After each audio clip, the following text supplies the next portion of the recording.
నల్లగొండ జిల్లా పార్టీ నాయకులు కార్యకర్తలు ఊహించలేదు కావచ్చు, ఊహించి ఉంటే ఇంకా కొంచెం ఎక్కువ పనిచేసేవాళ్ళు కావచ్చు.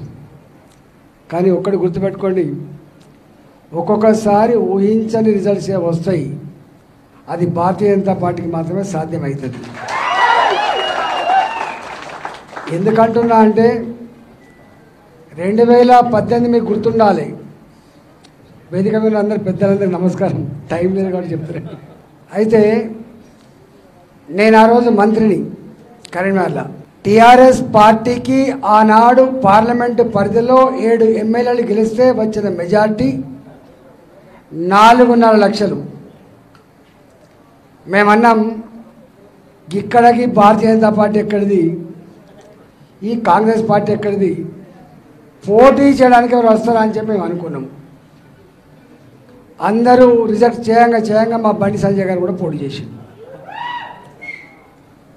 చేస్తే నేనే ఆ జిల్లా మంత్రిని. మేము మంది మార్పడంతో పెద్ద ఎత్తున మీటింగ్ పెట్టి తిరుగుతున్నాం.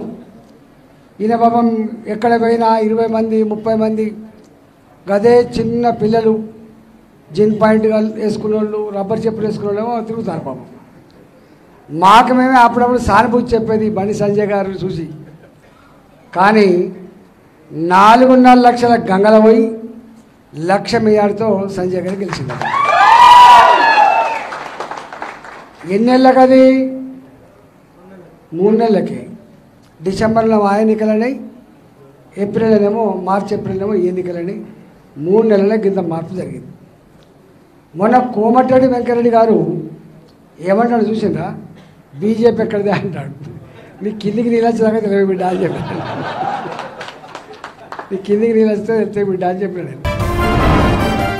ఈ వీడియో మీకు నచ్చినట్టయితే లైక్ చేయండి, 10 మందికి షేర్ చేయండి. అలాగే కామెంట్ల రూపంలో మీ అభిప్రాయాలను మాతో పంచుకోండి. Nationalist hub group of channels ను సబ్స్క్రైబ్ చేసుకుని తెలుగునాట జాతీయవాద జర్నలిజాన్ని ప్రోత్సహించండి. ఈ వీడియో కింద ఉన్న బెల్ ఐకాన్ పై క్లిక్ చేయడం మర్చిపోవద్దు.